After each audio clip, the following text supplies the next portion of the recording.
This edition of House Report has its focus on the topic that has generated so much debate and heated argument over what type of political party system Nigeria should have.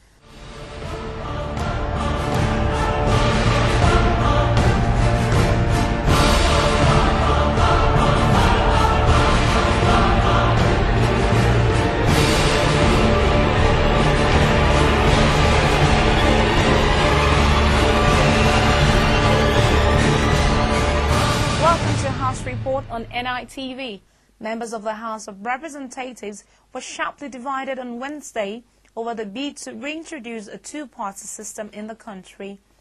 In view of the concern expressed by many Nigerians on the proliferation of political parties that exist only in name, we want to suggest that a political party will only continue to function if it has representatives elected to the National Assembly. The minority leader of the House, Honorable Muhammad Ali Ndome of ANPP Borno, proposed the inclusion into Clause 80 Sub 1 of the Electoral Act that states that there shall be two political parties and independent candidacy. Mr. Speaker, I am proposing that in Section 80, where it says restriction on formation of political parties, etc., there should be 81, which shall say there shall be two political parties and independent candidate. The proposal was immediately greeted with shouts of two by members who also raised two fingers to demonstrate their support for the reintroduction of the two-party system. The session became rowdy and it took the Speaker of the House, Honorable Dimeji Bankole, over 30 minutes to put the House back in order. Honorable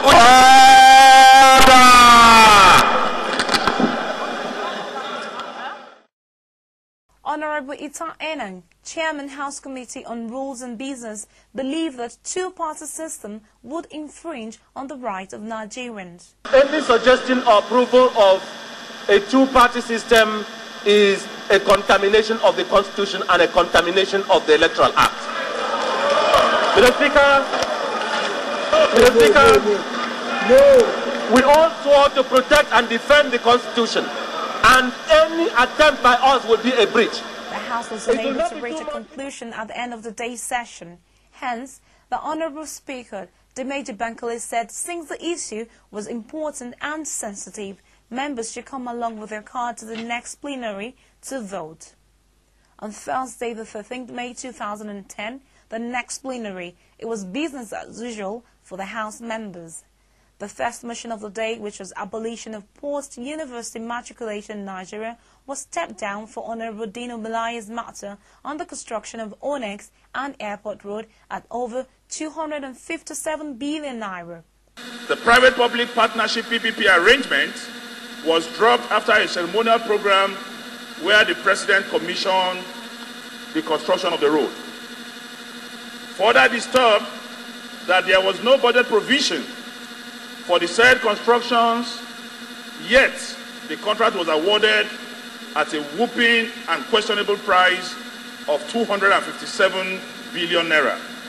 It said that the contractors had renegade on the arrangement of a private-public partnership agreement with the federal government, thereby compelling the government to be 100% responsible for the funding of the reconstruction of the road.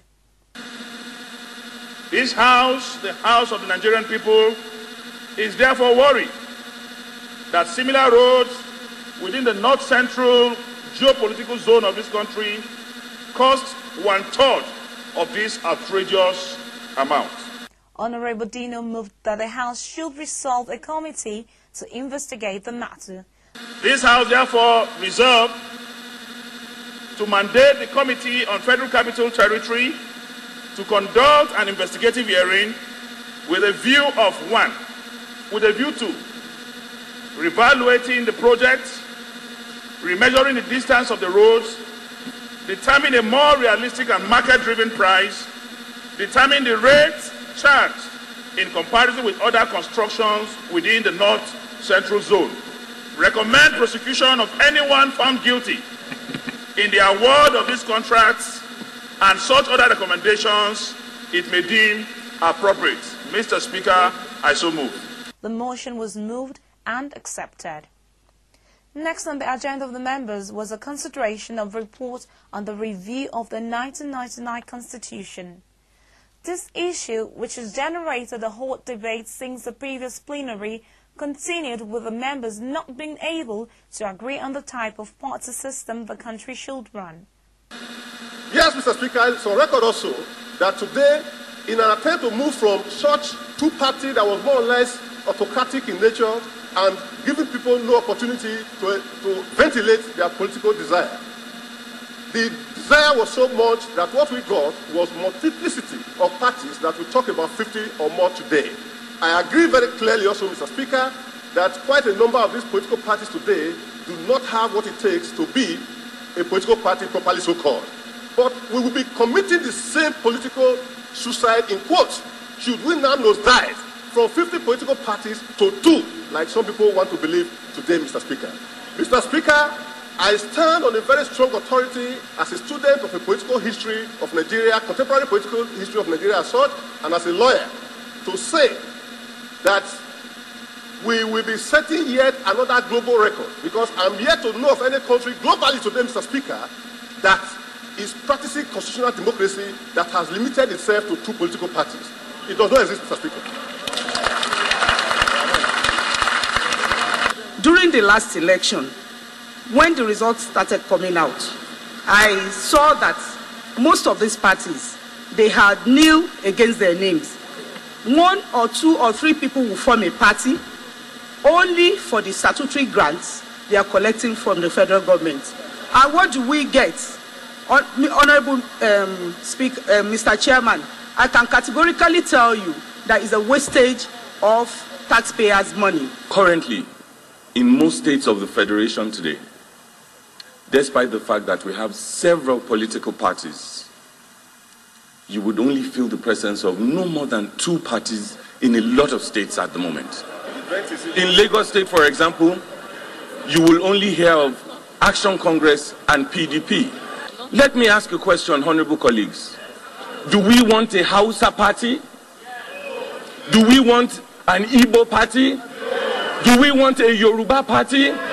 This is what multi-party system is doing to us. Where has it gotten us so far?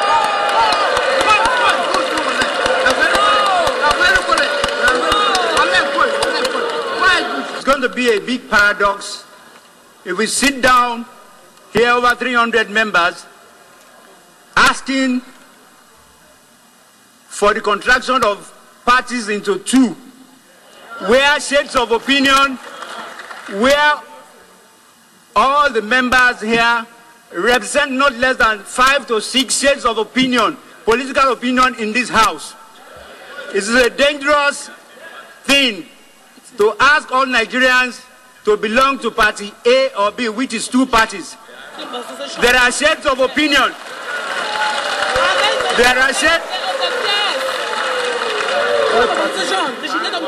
There are political shades of opinion that cannot be covered under 2-party system.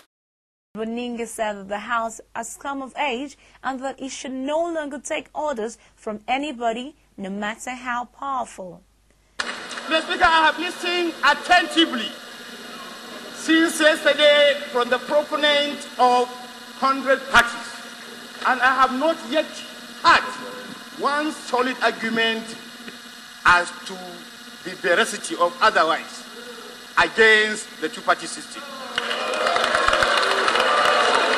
It brought to know that the only free, fair and credible election Nigeria has ever had was conducted in an electoral system that had only 2 political parties. However, the submission did not win the favor of some members. The session ended in another rowdy one with the chants of PDP renting the air.